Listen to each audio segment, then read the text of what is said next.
Welcome back to another episode of the Dear Higher Self podcast. I'm your host, Gina, and today I'm so excited because we have a special guest with us. It is Margi Connor of the Feminine Astrologer, and she is an astrological counselor who knows all things about astrology. And I met her, 6 months to a year ago at a live event, and I knew right when I met you that I wanted to have you on my podcast. That at the time didn't exist yet. I knew intuitively that I was going to have a podcast and you were going to be on it, and now here it is. It exists, and now you're on it. So the download that came through has come to fruition. I'm excited that you're on the podcast. I'm super excited to be here. I mean, thanks for having me. First of all, I love the name. I think it's awesome. And I think it's so catchy. Like, so much of this world that we're in is like catchy marketing, right? Because it's so oversaturated. But I saw it and I was like, she's going to go places with this. But yes, thank you for having me. Thank you. Well, so you're an astrological counselor. Tell everyone a little bit about like who you are and what you do, because you do so many amazing, awesome things and you're so knowledgeable in your field. I'm just so excited to have you talk about it all. So tell us a little about yourself. Thank you. Thank you so much. First of all, I'm a big nerd. That's probably the first thing. And like, that's really what got me into astrology. But astrological counselor. So I do astrological readings for people, specifically women. You know, I will work with men from time to time. Usually it's referral. Like it's maybe a boyfriend of a client that I'm working with or a dad or something like that. But my work since even before astrology, when I was doing it professionally, has always been with women.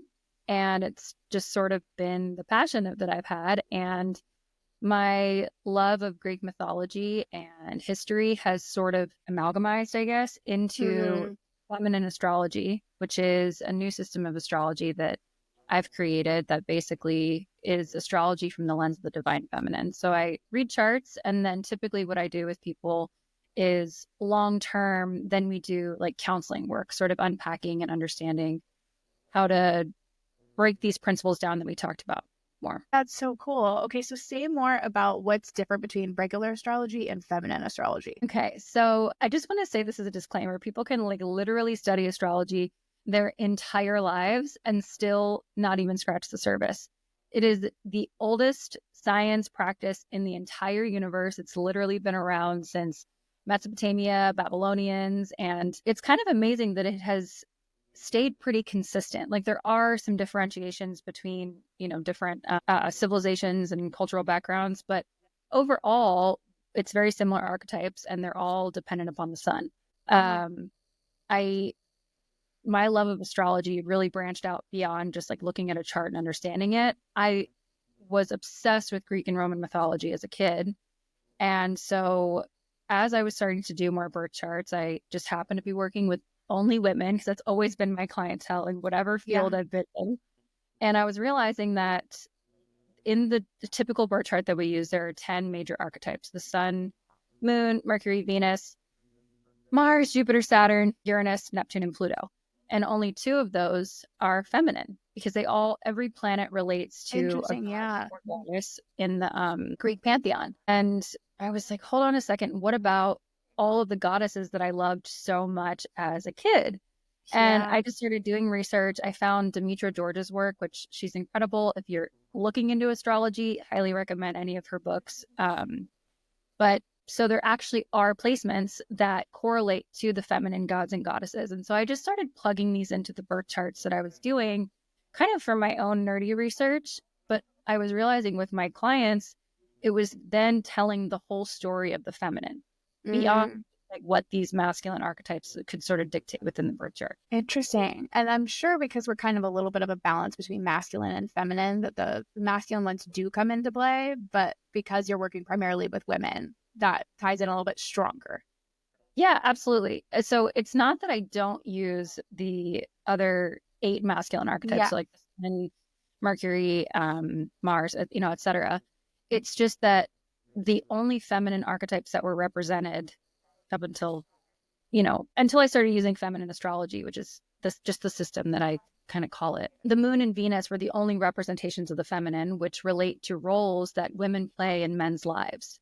So the moon being the mother, and Venus being the quintessential feminine lover. And especially now, like in the 21st century, women exist so much outside of that scope that it Yeah, just validates that archetypal nature that women hold on both sides, masculine and feminine. that's so interesting. I know when I was learning a little bit from you, I geeked out the most when you were talking to me about Lilith, who I had never heard of. I didn't know anything about how she played a role in astrology. It was the first time I heard anything about it. But once you started talking about it, it really resonated with me. She is like the ultimate uncommon babe, which for those that are listening, if you don't know, Uncommon Babe is the name of my company. Dear Higher Self Podcast is the name of the podcast. And then Uncommon Babe, by definition sense, is somebody who lives unapologetically as themselves, follow their intuition, and aren't afraid to kind of go against the grain to stand boldly in their authenticity. And so when you were telling me about Lilith, I was like, she is an uncommon babe. Like, this girl's badass. Can you tell us a little bit about Lilith? So amazing. And I'm glad you asked like specifically about her, because she's actually one of the placements that is not in the Greek pantheon. So the Greek pantheon is like the ones that lived on Mount Olympus. But Lilith actually dates back, like her allegory and mythology dates back to the creation story, the biblical creation of, Adam and Eve or whatever. But so basically she was the first wife of Adam. And over the years of patriarchal society sort of taking our stories and our myths away, she was totally omitted from the story. Like, she's not in the Bible.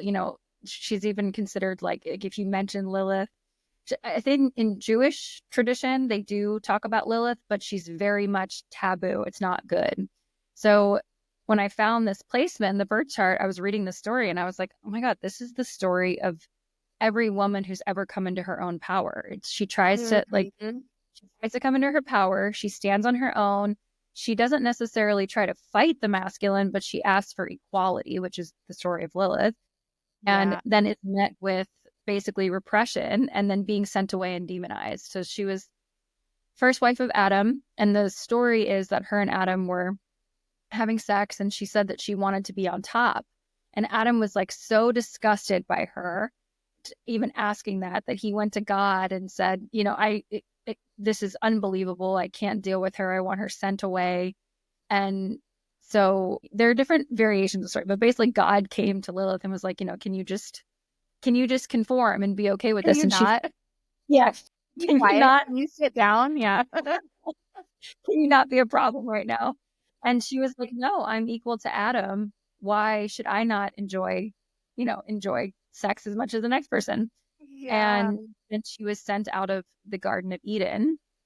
And that's actually where we get Eve, because God was kind of like, okay, Adam, you beefed this one. Now I need to take your rib and create you a wife. And so this whole story that woman comes from man, right, which is kind of what's based in the creation story, is actually not true. Like, men and women were equal. It was said that like Lilith was made from the dirt, like Mother Earth, and then Adam was made from the sky. But then after that, as society kind of developed, obviously, and they left the Garden of Eden, anything that ever went wrong, like in the world, was blamed on Lilith. But they would say that if a man cheated on his wife, it was because Lilith climbed into his bed at night and made him cheat on, she was kind of painted as this angry succubus when really she was just a woman who was like, I'd rather live in the hills by myself and in my own power than concede to patriarchy. I love it. I love that story so much. And I feel like it's just such a similar theme of what we've seen throughout history with women and the oppression. And it reminds me of, as you're telling this story, like the witches and how they burned you even if you weren't one. And like it became this like demonized thing because they were scared of women in their power. And it's like throughout history, whether it's back in the biblical times or, the witch time, whatever, all these different times, the women are always their power. The men don't. They get a little intimidated by it. Yeah, because I think the power of the feminine is so different than the power of the masculine. Like, the power of the masculine is, I also just like want to say, disclaimer, I work with women and I like am all for basically having women's stories heard and validating the wounded feminine.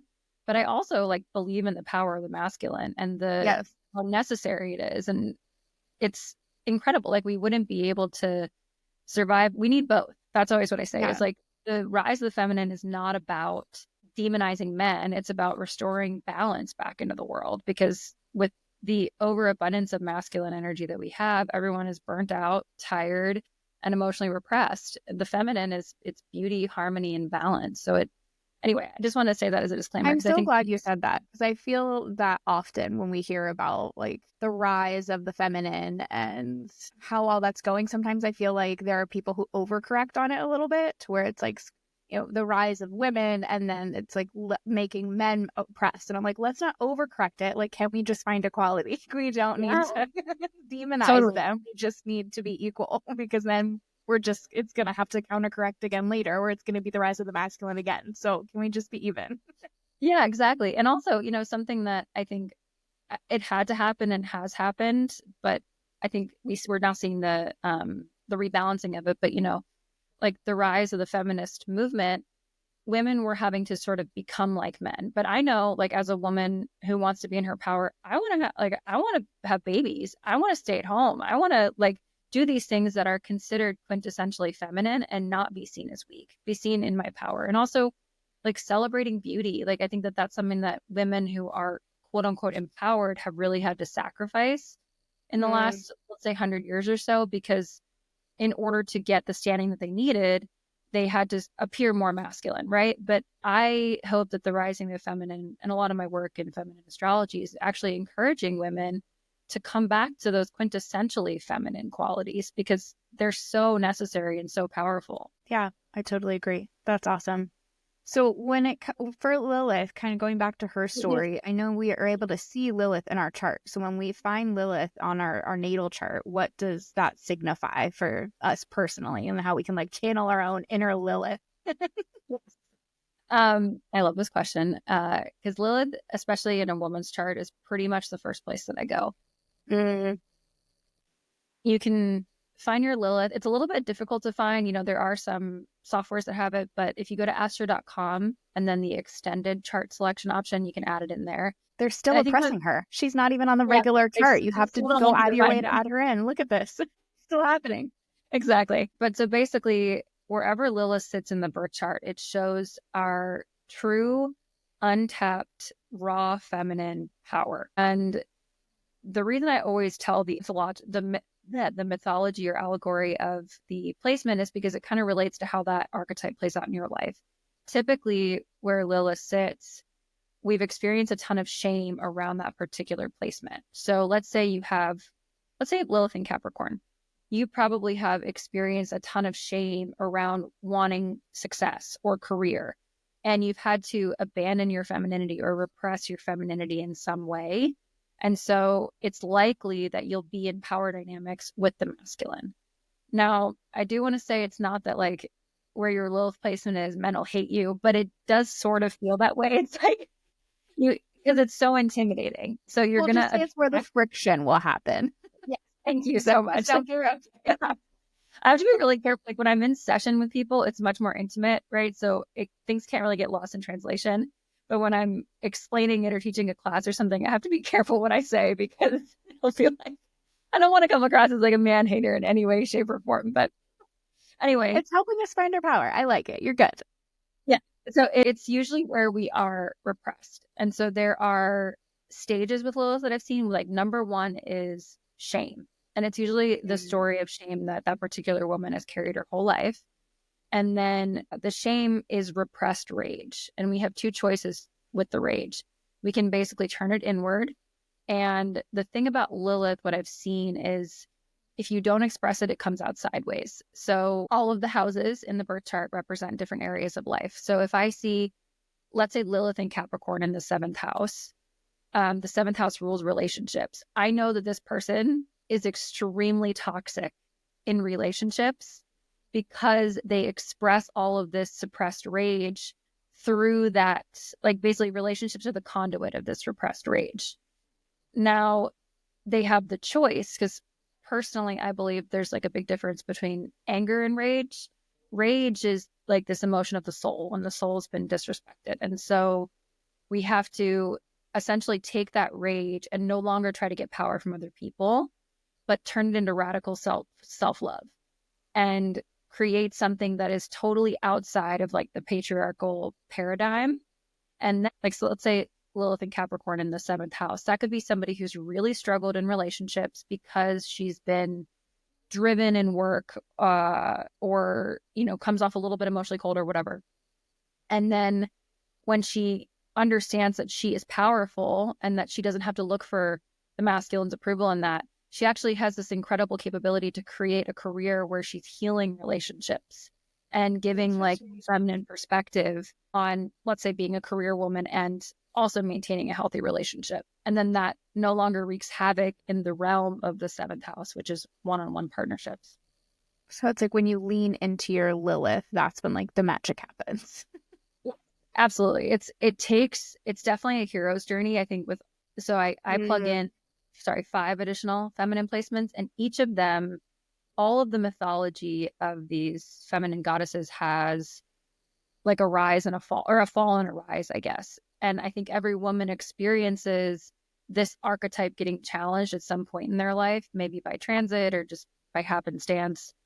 And they have to go through the rising of this archetype where they have to say, no, I'm actually not going to conform to whatever is put onto me, and I'm going to find my own power. I love that. Yes, I am all for that journey. I hope that, and please tell me, I can get like so nerdy about this kind of stuff, so please cut me off if I go Oh my into gosh, it. not at all. I'm geeking out right along with you. I think it's so cool because I really think that astrology ties so deeply into why we're here, who we are, why we chose to come here, and what our journey is going to be like. I was reading, it was a Dolores Cannon book, and one of the regressions. So Dolores Cannon, I'm sure you know, but for listeners, she does hypnosis regressions, and she can regress people back in between lives and into their past lives. And so she writes all these books about them. And the one Dolores Cannon book that I was reading, she was in a regression with somebody, and she brought up astrology and was talking to them about how astrology plays a role into like who you are and why you came here. And the person that was being regressed was saying like that when you choose to be born is like a portal that you come through. So there's like the Capricorn portal, the Taurus portal, and so on and so forth. And as you go through this portal, it gives you like your energetic like resonance, your code, your signature that makes you kind of who you are. But you have to come through the certain portals to become that in your own like energetic vibration. I thought that was the coolest thing to kind of tie it together, because I always knew that like it all made sense with where the stars were when you were born, but to think of it like a portal or like a gateway, that's cool. I don't know Yeah. if you've ever heard that And before, but I love that that you're was bringing this, because a lot of people, what I've seen is, especially if they have a somewhat of a background in astrology, like they know a little bit about their chart. And most people coming for a chart reading, they are not brand new to astrology, especially if they're coming for a feminine astrology reading. They've likely had some prior experience with it. But a lot of people feel like they're a victim to their birth chart. Like, for some reason, I was born on this day and Saturn is squaring Venus, so I'm never going to have a sense of self-worth. And it's like, no, that is not, like, the birth chart is not a condemnation.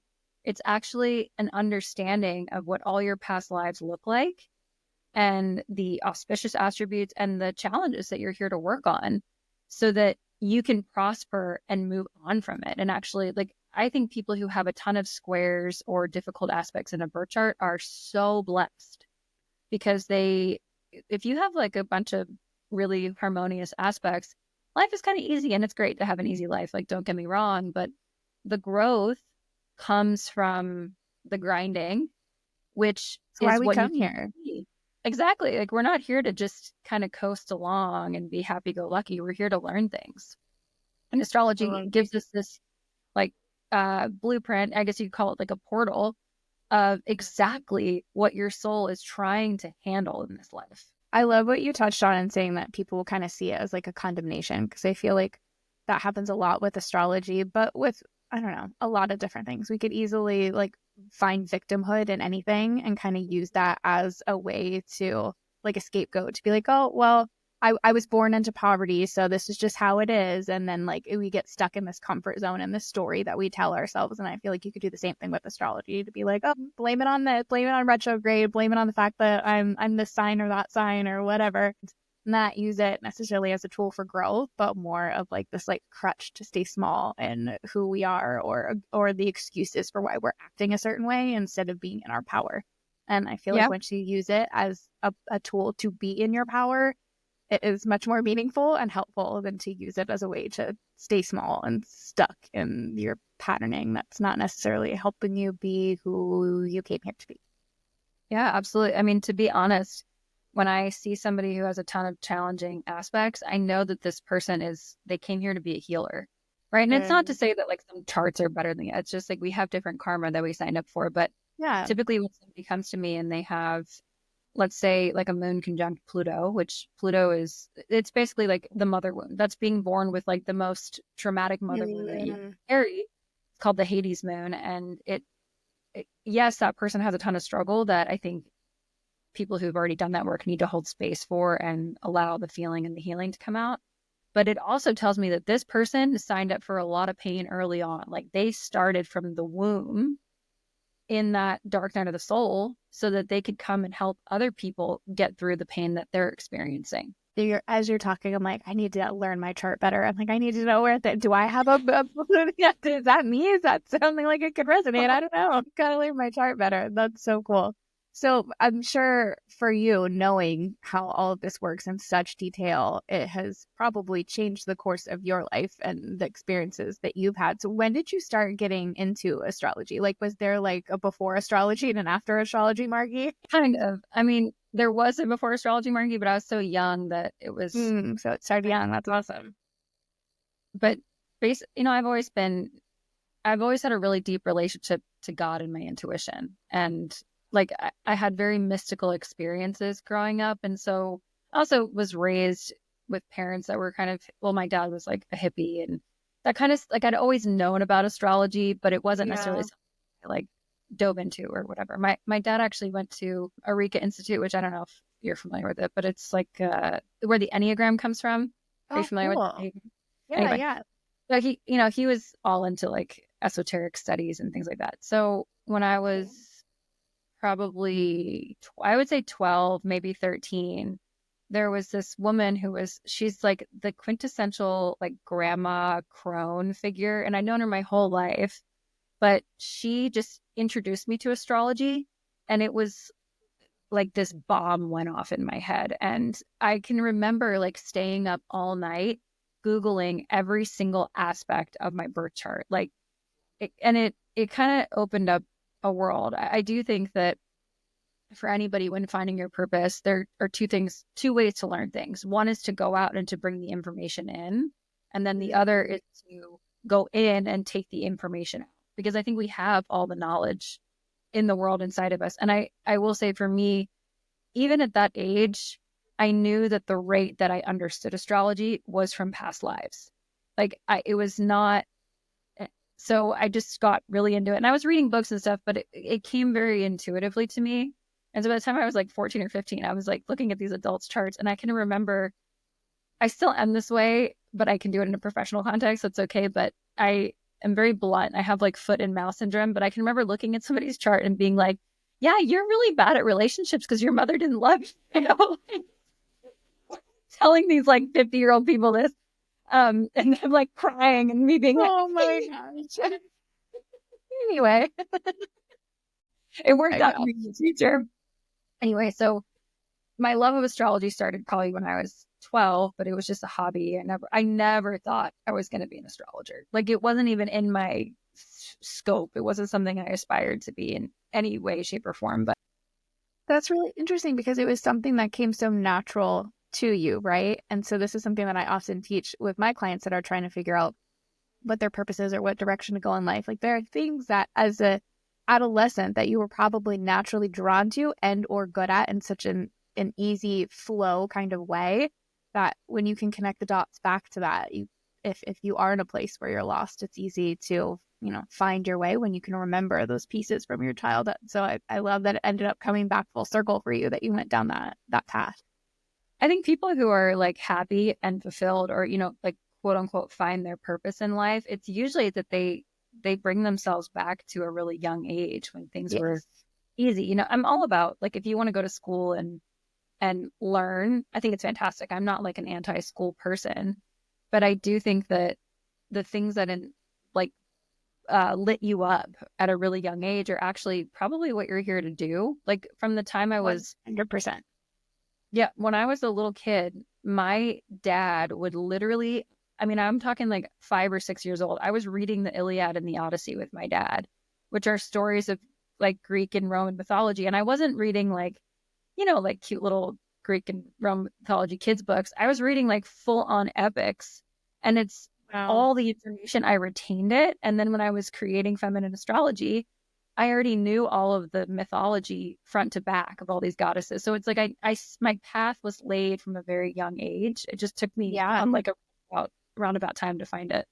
I think that's so fascinating though, because I think I genuinely believe that we pick our parents because they're going to teach us the things and lead us down the path that is going to help us for whatever it is, the reason why we're coming here. So I think when you take the two together, when you're born astrologically, because that's going to give you like the energetic vibration of who you are in like the cosmos sense, but then you're born through this portal as whatever sign you are, whatever birth placements you have, and then to these parents who are going to help like facilitate that in the beginning, whether it's a positive experience with your caretakers or negative experience, it's all so divinely planned to lead you down that right path, because it only makes sense. Like you wouldn't, I'm trying to think of like some extreme. Like I grew up with just my mom. I didn't have a father figure around, so I wasn't learning like sports or anything, and I never played sports as a kid, and I don't think that has anything at all really to do with my path and why I'm here. But like for some people, that's like a huge part of their world, and it's like you wouldn't be born into a family that isn't going to align with like whatever reason it is that you're here. So like all the data when you go back in time, it's like all right there if you're looking for the clarity. It would all just make sense.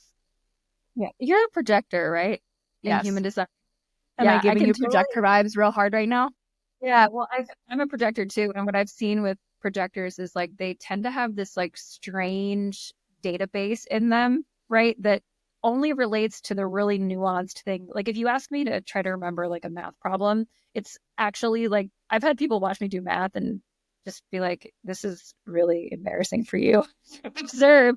But like I mean, like, I think projectors are really good at recognizing patterns, and you're recognizing this pattern that totally relates to your work and nothing else. It's like, it's so nuanced to what we're here to do. Oh, that I am the ultimate projector, because I feel like my one like wild skill that I have in this lifetime is being able to see patterns that I feel like other people don't see. And I'm like, how do you not see how all this connects together? So more about your story with astrology, like how has that guided you? So you didn't know you were going to be an astrologer, and then you ended up going down that path. How did you come back to it? Or was it kind of always there, just like lightly in the background? Well, it was always there for me. Like, I always used it as something Personally? yeah, that I enjoyed. I've never ever done predictive astrology or anything like that. I just Mm. don't think if that's the kind of astrology that you practice, more power to you. But for me personally, I think it takes away some of the beauty of the unfoldment of our journey, right? It's like, let's see how, because the reality is you could have a transit, for example, like a Saturn return that looks a certain way astrologically, but astrology can be read so many different ways that I just think it kind of boxes us into a path and then we'll Hmm. almost kind of create it like a prophecy. And it's, anyway, Yeah. so I just use astrology to basically kind of nerd out on myself, like, and also my friends. And I would do like little chart readings for friends or ex-boyfriends or, something. That was always the first question. Like I asked a potential like boyfriend was like, do you know what time you were born? But, I um, love it. so basically I was didn't use astrology in my work at all. And I was a fitness coach. I was a competitive bodybuilder for like 4.5, 5 years, and I needed to make money. So I started an online fitness coaching business. And became a neuromuscular reeducation therapist, which, like I said, has nothing to do with it. But so same trend. I know lots of fitness coaches that work with men and women. I had one man my entire fitness career, like that I worked with. I think when I was personal training or like doing the neuromuscular reeducation, I probably had 5 or 6, right? But as far as Yeah. like having intimate experience with like counting macros and things like that, it was only women. And when I started to pull out of the bodybuilding world, had kind of given myself an eating disorder, basically, just from all the years of tracking. Wow. And I started like a a disordered eating support group, basically, for all my clients, because I was watching my clients struggle with the exact same things that I was. And I was like, well, this is something that we should talk about because I know how much it tortures me in my life. And so I just started holding space like this. We would meet once every 2 weeks, once a week on Zoom, and just fun. And these women were starting to share their stories. And because of my data brain, I was like starting to kind of track what was happening. And almost every woman who experienced some sort of eating disorder had some kind of sexual trauma that was linked back to it. And basically what was happening in these calls is, by accident, I was like holding space for these women sharing like sexual trauma stories, or, stories that relate to their mother, kind of this being imprinted onto them. And just because I knew astrology, I was like, oh, let me take a look at your birth chart, because you can very clearly see anything that relates to physical trauma and even emotional trauma in a birth chart. And so I would just kind of do it for fun. And then my fitness coaching sort of turned into accidentally more into like life coaching. So I got my life coaching certification, and I didn't know what to do. I didn't know like what it was going to be for me. It was kind of like, because I was making good money doing what I was doing, I didn't really think I was going to transition, but I wasn't fulfilled fitness coaching anymore, because I was realizing we were putting a band-aid. Like, these women wanted to lose weight, and weight loss is completely related to like self-worth and all those things. And I went through my own dark night of the soul journey, got reconnected to this very young part of me that was extremely intuitive. And I kind of had like my rock bottom moment of like, I don't know what I want to do with my life. I know I'm really good at astrology. I also was practicing human design and kind of looking at human design charts. And talking to women, I knew I was really good at that. So I asked, my higher power is Meher Baba. I grew up following him since I was a young kid. And so I just said, I don't know what I want to do. Like, I don't know physically what it's going to look like, but I want to be a vessel of love that nurtures people's souls. And that was like, I just wrote that down, and I said, whatever way this manifests, I don't care. Because that was all that I wanted. I tried to narrow it down to, what is the feeling I want to have? Like, what's the service that I want to bring into the world? Not necessarily like, how do I want to spend my day? And so then my first like kind of trial business that I came to, it came in like a dream, basically, was the new life coaching. When that happens. I mean, it's very like totally aligns with, I probably could have used your coaching back then. So I started the new life coaching, which I was calling myself a life coach, and then I would kind of throw astrology into that. And that was when I realized I'm way better at astrology and healing, like, kind of using astrology to start the dark night of the soul journey, than I was at anything else. And I only wanted to work with women. And so last year I got rid of the new life coaching and started like officially my work as the feminine astrologer. That's such a cool story. I think that's such like the way that your story went, I feel like makes sense for most people when they're on this journey of like, what is my purpose? This isn't working anymore. This doesn't feel aligned. What am I going to go and do?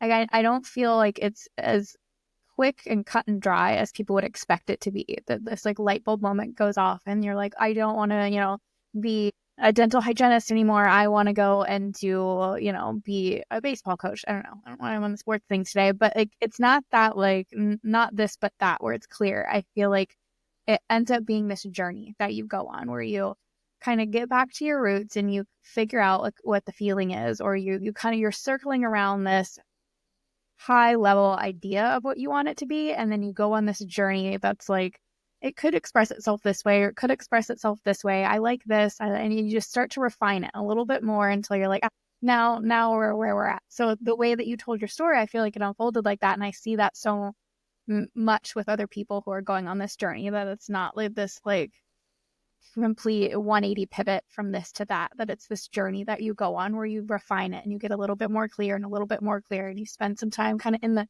dressing room trying things on until you're like, yeah, this outfit is awesome and we're going to go with this one. Yeah. I also think though, like following a spiritual, like mystical, intuitive life it's always changing too, and it's always adapting. And what I've seen now, like the through line of my life, because I've always worked with people I mean, besides like when I was young and working in a restaurant, but like my work has just been geared towards working with people. Whatever I need in my life is usually how I help other people. So, for example, like I Mm-hmm. didn't really want to admit that I was struggling with an eating disorder. So I just started this support group. And through it's more healing for me to help people than it probably is for them, which I don't want to say that. But, it started out, I was helping people with that. In the feminine astrology, I was using it to identify the eating, like how eating disorder patterns kind of played out in the birth chart. And then it morphed into mother wound healing, which was what I really needed. And so then all my clients had these massive mother wounds, and I was getting to kind of see this mirror of myself through it. And now I feel my work shifting again, where it is still with women. I think my work will always be with women. Who knows? You can't ever say always, but Yeah. now I'm about to transition into motherhood, and I'm having women who are either like single moms, or just went through a divorce, and whatever you need in your life is usually the work that you're guided towards.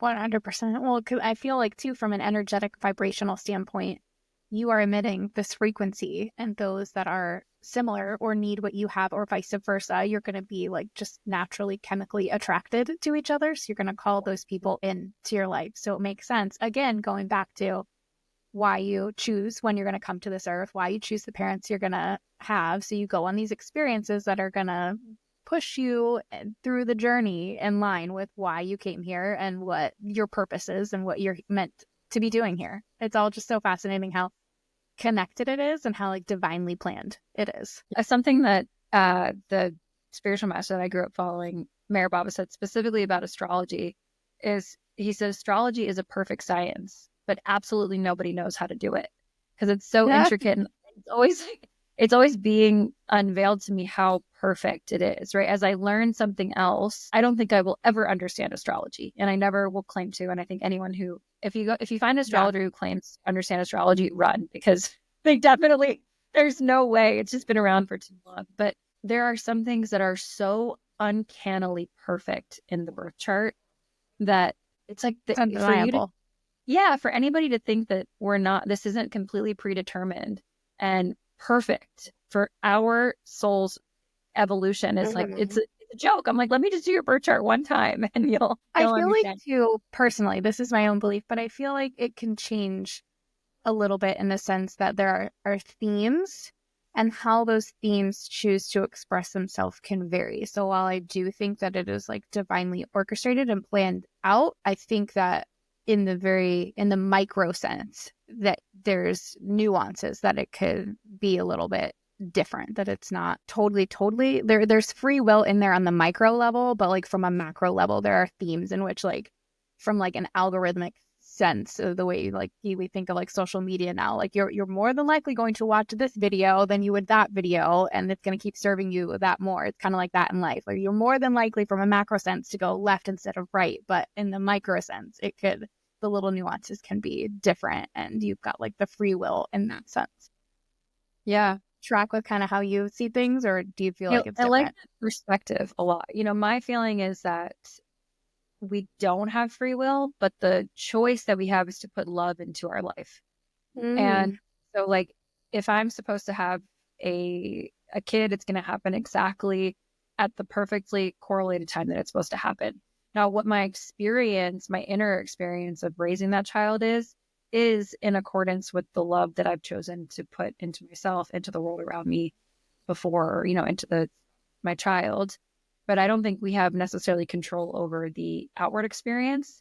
And even astrologically, it's sort of like, let's say somebody is born with like a Mars square moon aspect. From the time you were born, you have a disconnect from the masculine and the feminine in you, or there's a fight. A square is basically a fight. There's a fight between the masculine and feminine. So you're going to be born into probably some sort of family where mom and dad are fighting, right? So that is mirrored back to you. Now, you could just keep doing that your whole life and have an inner battle with emotions versus action, or men versus women, whatever. Or you have the choice to put that fire that you have towards your emotional world. And the choice is just to love. Like, if you have a Mars square moon, it's always going to be a Mars square moon. So you're always going to be a volatile person. but are you going to choose to love your own volatility and Yeah. direct it with something that is helpful? And I think that that's kind of where we can speed up the karma. Does that make sense what I'm saying? Yes, totally. Mm-hmm. I know, I can't remember if you said this earlier in our recording or if I've just heard you say this from before, just in learning from you in the past, but with karma and how that ties into your birth chart, because there are certain signs in there that tie to your karma, right? Yes, Saturn. Saturn is like the big karmic father. Mm-hmm.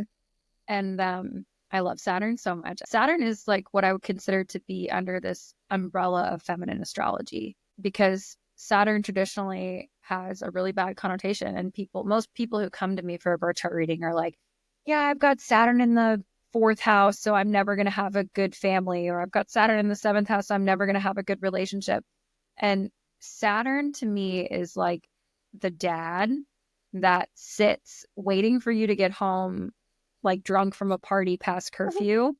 And so you hate him and you throw a temper tantrum and you feel like he sticks you in this playpen. You're banging your head against the wall. And actually, what it's doing is it's like, no, baby, you have destiny and you have to grow up and actually realize that it's you keeping yourself in that playpen. So just unlatch it and go out into the world and take responsibility for the abundance that you hold and turn it into something. Right. So traditionally, Saturn is like this father time, karmic, angry figure, but I think it's actually like the most supportive source in the universe, because, especially for women, because it is usually where we've had oppression in some way, restriction from patriarchal society. But then when we choose to commit to ourselves, that part of ourself, wherever Saturn sits in the birth chart, we have the strongest, like, divine masculine force in the universe supporting us. I love that. That's interesting. So how does the karma piece from, like, I think karma, like past lives, what you're bringing into this world, how does Saturn rule that? So typically Saturn is like our lessons. And I Mhm. kind of read it as it's maybe where we've avoided taking responsibility for a long time. So let's say you have Saturn in the Saturn in the 12th house, which is a traditionally very, very difficult placement. Wherever Saturn sits, you have to learn to face it head on and take responsibility for it. Now, someone who has Saturn in the 12th, they've probably struggled with feelings of not being worthy, not really having a connection to God, or kind of feeling like distant from it in some way. So your work in this life is to feel the feelings that Saturn is trying to force you. Because usually the way Saturn plays out in someone's life is it's kind of that thing that no matter what they do, it's like that foot on their back, right? So maybe they struggle with depression their whole life and they are trying to get away from the depression by drugs, hot relationships, whatever. But then they all always crash and burn. And Saturn is like, well, I told you, you gotta go inward and find where this missing link is for you. Does that make sense? So that's the karmic lesson that we're here to. Okay, so now how does that play into your Saturn return? Because I know for me, mine started kicking in when I was like 29-ish, going on 30, which I know is usually when it happens because it takes 30 years, right, for it to happen. So it's usually around your 30th birthday. Is that accurate? It's like 20, 30, yeah. Okay. My entire life turned upside down. It was Fresh Prince of Bel-Air vibes. It was like, what is going on? And on the other side of it, I was a new person. Like, talk about that was like the dark night of the soul. It was the transition of, I feel like that was like the genesis of me starting to take those baby steps to coming into my true self and finding my purpose and stepping into my power and my intuition and all that. Like, that was like when the switch kind of flipped and we started going down a left path instead of the right path. Yeah. Or I totally get what you're saying. Yeah. People really fear a Saturn return, and it's like, hey, there's nothing to fear, because let me ask you this. Are you happy with the person that your Saturn return turned you into? It was the best ever. It always is in retrospect, but during it, you're like white knuckling life, going like, "What's going on? What is this spiritual awakening? What is happening?" Yeah, I mean, it does depend on where is your Saturn actually? Do you know? Capricorn. Mostly everything is in Capricorn for me. Well, I mean, having Saturn in Capricorn, it's usually somebody who like avoids taking responsibility for the work they're here to do, or like their purpose, their public image that they're setting, and that's exactly what you've been steered into. It's like, okay, it's time to grow up. Yeah. Okay. Yeah, that makes sense now. I was gonna say, because now I'm like, no, that doesn't resonate because I'm totally like living and that's like my whole brand. But then you're right, beforehand it wasn't. So Well, there we go. exactly. And I think it plays out differently for everybody. I mean, based on the aspects that you have to Saturn, if your chart is Saturn ruled, etc. But um, my personal feeling is basically from the time we're born to around 28 to 30, somewhere the the orbit of Saturn kind of changes a little bit because it'll go retrograde. But Mm. you're essentially like you're kind of given a little bit of a free pass, but it's not a totally like get out of jail free card. It's like, okay, you're cleaning up this karma from past lives and you're starting to lay the foundation, but nothing is really solidified yet. And if you make the choice early in life to take early responsibility and kind of make those steps to mature, because Saturn, it forces us to grow up. Then your Saturn return will be a little bit easier. What I've seen with people who get hit, like they are just obliterated, destroyed during Saturn return, is that they've had these intuitive hits that like, oh, maybe I should go in this direction, and they've ignored them, right?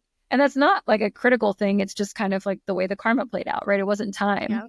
And so Saturn has to come around like this wrecking ball and just destroy essentially the first 28 years of your life where you just thought that everything is happy and everything is free and everything is good. Which it's not to say that life is not supposed to be enjoyable, but we're also here for work. And Yeah. Saturn is the planet that reminds us of that. So right around 28 or 30, that's when I believe that we get our adult karma.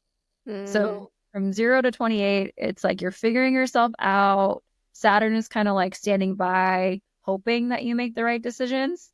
But if you don't, it lets you have your time. And then it's like, It okay, comes maybe, in blasting Miley Cyrus like a wrecking ball. yeah, that's exactly what it is. Oh my gosh. So how was Saturn return for you? Well, I haven't quite experienced my Saturn return, but this past eclipse that just happened Yeah. it happened right on my Saturn and I got pregnant.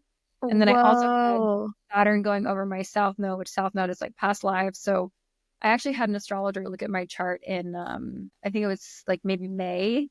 And they were like, so I just want you to know that you've had like a pre-Saturn return, Saturn return. And I was like, yeah, I fucking know. Oh But my gosh. it's been really, Got a little really hard. taste of it, a little Yeah. amuse bouche and appetizer. Yes. It's been really hard. I also have a very Saturn forward chart. So I'm actually really excited for my official Saturn return because I've been dealing with Saturn since I was born. Like I have Wow. a very domineering father and I've been in dynamics with the masculine my whole life. And I'm actually like really excited for it because a lot of that childhood play stuff that most people got, I didn't get. And so Mm. usually when that happens, what I've seen in from just looking at charts is after your Saturn return is usually easier. Like it's kind of this clearing You're of ready like, for the reprieve. I'm so done with Saturn. That's kind of how I Oh feel. my gosh. I love your mindset on it though. I love that you're like, I'm looking forward to it. Like let's go. Whereas I feel like some people can shy away from it or be scared and see it as a bad thing. But claiming it from your power and being like, let's go. I came here to do the dang thing, so like let's do it. I'm ready. What do you got for me? Like Yeah. not like asking you to make it extra challenging, but like I know I'm here for a reason to do all this stuff. So like let's just get on with it. Yeah. I mean, we came here to work, right? So I have a ton of planets in Capricorn too, which is Saturn ruled. I'm also in Aquarius, which is Saturn ruled. I have 5 planets in Aquarius. So like my whole chart is very Saturnian and I'm Yeah. here to do something. But that being said, it's like I'm kind of a little bit on the other side of having a lot of difficulty of Saturn. If you talked to me like 2 or 3 months ago, I would have been like, this is the end of the world. Like, and that's how Saturn feels. Like, I want to validate that for people who are going through something with Saturn. It is heavy and it's usually depression. It is like feeling like there is just a weight on your body that you can't get through and that you're never good enough. It brings up all these feelings of self-worth, of all this. And I mean, I'll just share a little bit of what like. My whole chart is basically about, I've got a lot of stuff in relationships with the masculine. Mm. And my life has been a story of being like idealizing a guy, being with him, like losing myself to that, and then basically being met with my dad, who just happened to be like a very abusive authority figure. And I've done it over and I mean, I've gotten better each time, but so basically I met my ex about a year ago. It was amazing. We got together. It was like the midst of this Saturn. Saturn was transiting my south node, which is like past life. Our nodes were reverse conjunct nodes, are basically like your the lifetimes that you're growing into. So it was like a karmic relationship. And within a couple months of 9 months of knowing him, I got pregnant. And I was so excited. It was like the best thing ever. I thought I met the love of my life. And then basically 2 months into being pregnant, I found out that he was literally a completely different person than I thought. Wow. Like, he lied about his job. He lied about, we're not going to trauma dump, but it was a situation where I had to leave, and Saturn gave me no choice but to take responsibility for myself, which is something that I really haven't done. I've like sacrificed myself a lot. Now, even just sort of this lightning of this Saturn transit that I've gone through, I'm like, oh my God, I can't even believe that I've been in these relationships before, because it just woke me up so Love when it happens, where Yeah. it just feels so unaligned, and you're like, it's wild that that felt aligned at one point, because now it's like the most unaligned thing. Why did I do that? That was weird. Yeah. So I'm sure you looked at both of your charts. Were you able to kind of see that things were obviously not going to pan out in this exact way in the detail that it did, but just like that it would kind of have this theme of not going so well? Is that something you were able to see, or? I don't know. Well, it's really funny, actually. The first time I ever looked at his birth chart, which was probably like 2 or 3 weeks into us just dating. That's naturally. That should have been my first sign. But I looked at his birth chart, and my intuition told me, I actually heard my intuition tell me to run. Like, run. Oh my gosh. And I was like, that's silly. Like, that's stupid. And I saw some signs of physical violence towards the feminine. Like, just kind of based on maternal dynamics. And I was like, well, he seems like a really nice guy. Like, I have a lot of stuff in my chart that's negative, and I try not to judge people from their charts, because it can play out in different ways.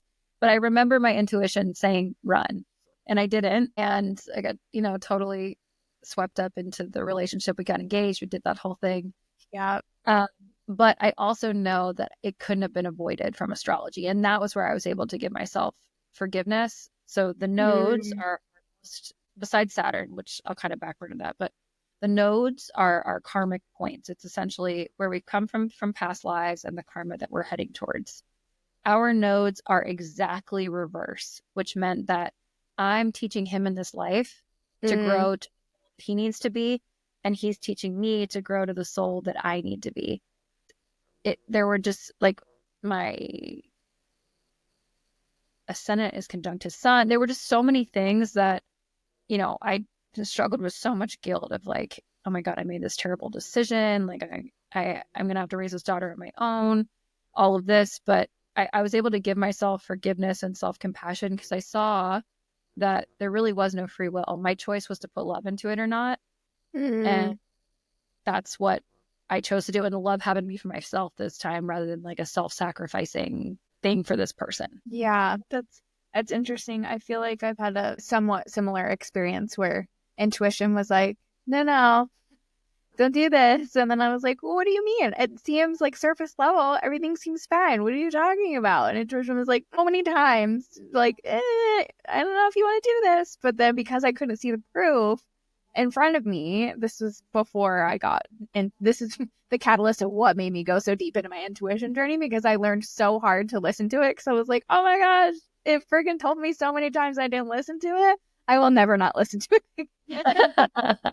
That was enough. But yeah, it was interesting to see how it unfolded, how, my intuition was trying to tell me one thing and I just wouldn't listen. And then we found out later how it's going to go. But I also see the ending of that relationship and most of the other romantic relationships I've had that just didn't work out, that we were teachers for each other in different ways. And I think that, this can tie back to soul contracts and who you have a soul contract with in this lifetime. I think the bigger, punchier relationships that are the the hardest ones to navigate are soul contracts, and they're there for each of us to be teachers in different ways for each other. So I'm sure you taught him just as much as he taught you, and now like you get to each take that on your paths separate from each other, but Yeah. they're teachers, and I think that's cool. It sucks in the middle of it. It sucks so bad. It's so hard, but they're the best teachers when it's in hindsight. Yeah. It's so, and I would be interested to hear your perspective on this, because I think that sometimes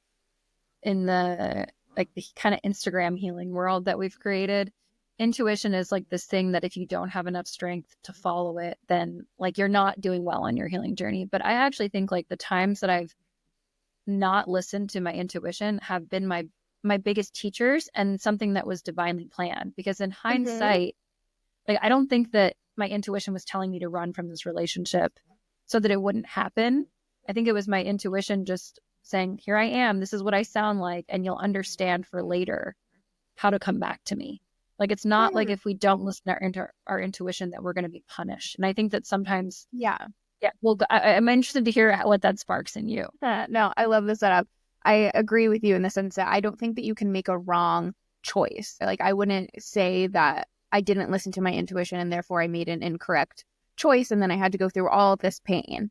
It was exactly what I needed to be able to walk in alignment with my truth, my power, my higher self, and get like back on track. So it's like the way I see it is like you could take the long way or you can go out of the way to eventually get back in the way. But like at any point you can get back like into alignment. But if you take the long road, it's just whatever. Like it's not, you just took a different path to get there, but you'll get there either way. And it's probably because it's what you came here to learn anyway. Because if you just took the short way the whole way through, then you're not like getting all those lessons. You got to take the long road at some point so you can learn what it is that you need and kind of go off the path to do the work you need to do. So I don't think that you can make a mistake or a wrong choice. It's exactly what you needed at that exact right time to grow and evolve your soul. Yeah, I love that perspective. And I also like it gives my heart, like it lets my heart rest knowing that there are people like you who are teaching people about intuition without that shame piece. Because, for example, with this, relationship that I just went through, had I just run, right, and not been with this guy, I wouldn't have really known if my intuition was right or not. Like I wouldn't have had the confirmation. And I think part of what our journey is to question God, like to question the universe, to question, is this real? Can I trust myself? And I actually think that intuitive hit is so much more valuable now after going through this relationship than it would have been if I just ended it then. Because I really wouldn't have had the proof. Yeah, exactly. What you said just resonated so deeply with me. For the longest time after that experience, I had the hardest time trusting myself. I couldn't believe that I had found myself in a relationship that was like that. I thought that I was smarter than that, like above those kinds of things. Like how could someone like me fall for this and get myself into this situation? And I had a hard time for a long time learning to trust myself, but what I actually learned was I could trust myself because my intuition was there in the beginning. It like my true self, my higher self was there being that like trust what I needed in that moment. And then I went and did, my ego did what it wanted to go do, but really I could trust myself. She was there from the beginning. But I couldn't see that until way later. So I had to go through the whole journey of like, how will I ever trust myself again? And then what came out of it was like intuition. And then here we are. Now I teach all this. So it's like, again, it was a beautiful thing because I've never had the idea that I was going to teach this for people and have a podcast and have a course and do all the things and have clients. That was not on my roadmap, but I had to go through this experience that pushed me in this direction. But it makes sense because as a kid, I was into all the mystical things and I wanted to learn how to like have like telepathy with people and magic and witch stuff. Like I was into all of that, went away from it for a little while. And now I'm back in this world hardcore. So it's like, you have to go through these things. It's all for a reason and it makes sense. It just sucks when you're in it, but you'll love it afterwards. Yeah, totally. I completely, there are so many things that I've gone through in my life that I'm like, why is this happening to me? Like this doesn't even seem fair or real or anything. Yeah. But I do think that everything that we go to, yes, it's here for our growth, but it also expands our capacity for empathy. Because if you were just so great at following your intuition from the start, then you wouldn't actually be able to help people who don't trust it. And so I've had similar experiences, like, because yes, I'm an astrologer, but so much more of the real work that I do is in the counseling sessions that we follow up with, which is like, I think everybody has a different style of the way they show up as a healer. Some people are more like the inspirational coach. Some people are the like alchemist. My style is like deep shadow work. Pretty much like after that point, you can go find somebody else, because that like, not that I like don't like my clients after that. It's just like, that's what I know I came here to do. Right. Because that's what my life has been the story of. And so if I hadn't experienced those rock bottoms, or if you hadn't ignored your intuition, you wouldn't have the empathy to be able to help people get through what they're going through. Yeah. It's like we're all just here walking each other home, and we all have a different flavor and variation of the way that we inspire and influence and help others, just based on the portal that we came through, like from an astrology sense, our upbringing and what our energetic vibration is, and it all just comes together and unravels throughout the whole journey. And it's so fascinating. I guess as a projector, now that I know this, is why I like to see all the patterns, but to see how it's all connected just totally geeks me out. I'm like, that makes sense, which makes sense with that, and that makes sense. Okay, I could like see the map in my mind, in my like third eye mind space. It's all connected, and I love it. Yeah. And I do think, like, there is, of course, a mystical side to life, which is one that I heavily relate to. And I would be okay with not knowing how any of it works. But I also have this mind that is extremely science based. And I like data and patterns and things like that. And I think that like God and the universe are so compassionate that in every area that we look, God is there. And so like yeah, of course, it's maybe a little bit easier to just believe in like the Neptunian, like mysticism of the universe and everything has a reason, but also there actually are data and patterns that work out. Like, I mean, that's what astrology is based on. Astrology is not just like some witch in Mesopotamia decided that the stars were the guiding force. It was actually that they witnessed events that would happen and could match them to certain transits in the sky. And it's like, everything is just, I tell people, challenge the fuck out of the universe, because it will show you exactly in the language that you need to understand it. Yes. I love studying all this, not from the sense that it's coming from a place of control where I'm like, oh, if I could figure out how it all works, then I can like get ahead of it. And like, I think an older version of me would have tried to come at it from that point of like, oh, well, if I know how it ticks, then like I can make sure I do the perfect job and get an A+ on my life as Gina here in this lifetime. Whereas now I feel like I see it more as a tool. And it's like, I want to study all this to be the most informed about the mission that I'm here for, so I can do well at it from the sense that like, if I understand how it works, I can lean into the way I'm explaining it now is sounding like what I said the first time, and I know it's coming from a different place. It's more like almost like a compass. Like, I want the tool to figure it out. I don't want the answers. I don't need somebody to tell me how it's all going to go, what the right answer is. I want to still watch it unfold like an adventure and like a journey, but knowing how it ticks, it's like I can play to my environment easier. It's like, oh, if I'm doing this, then I can lean on this tool to help me here, or this thing to go about it this way, but not from a sense of control. Like, I'm here for whatever it is that needs to unfold for me, but I think the more informed I could be about how everything's connected and how all this mystical stuff works, it makes it less scary. I think I can lean into it more from like, this is an adventure, and less from like, I have no idea how this works, I need to figure it out because I want to have control over it because it's freaky. Yeah, I totally glad that you it's a polished explanation, but I think it makes way more sense than you're even like it makes perfect sense to me what you're saying. And because I think everything is a tool, just like human design is a tool. Intuition is also a tool. It is not the path. And I, in my just regular day-to-day life, I don't really use astrology to understand myself anymore. Even like I'm going to give birth in 2 months ish.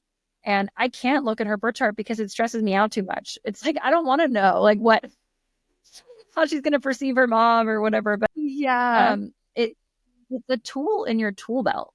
And astrology is a very, very, very valuable tool. But I think as soon as you make a tool the way, the truth, and the life, Yes. your only path, then you've lost Beauty. your own power. Like you Yeah. have Oh, to, and yeah. that's where I see a lot Exactly. of people kind of like overcorrecting as they're like, okay, human design is my path. And it's like, no, you're your path. These are just tools along the way to help you build it. Percent. I love that. It's, your power. That's 100%. You're still in your power, and it's a tool. Thank you for tying a bow on my thought. That was very helpful. Great way to wrap it up. I love that so much. They're all tools and ways for you to understand yourself and your path better so it can unfold the way that it needs to go and the way that you decided to come here. So beautiful. So if somebody wants a reading from you, how can they find you? And what I'm sure you do other things. Tell us all the things and ways that you can help us find our purpose and know ourselves better. I'm about to put out a course, which I'm so excited about. That'll probably come out. My guess is like end of November, beginning of December. Oh my gosh, around the corner. You can learn how to read your chart from the feminine perspective. So that's available on my website. And if you want to book a reading, you can find me at thefemininastrologer.com. I have a little work with me tab. Just send me a message and we'll get you scheduled. Or you can also find me on Instagram. I am the Feminine Astrologer. Well, everyone, please check out Margi. She is so talented at what she does. I've learned so much and still learning from you. And I wish that I could just take all the stuff that you know and download it in my brain, because it doesn't, like you were saying, you pick it up so quickly. And for me, it's like I read it and it's not sticking. It's taking longer for me to memorize all that stuff. So you're so widely talented at what you do. And I'm so glad that you were on the podcast. I knew I wanted to have you as one of my first guests. So glad that you could be here. And for everyone else who listened to the episode, let us know what you think. Like and subscribe, and check out Margi on Instagram and on her website. And we will see you in the next one.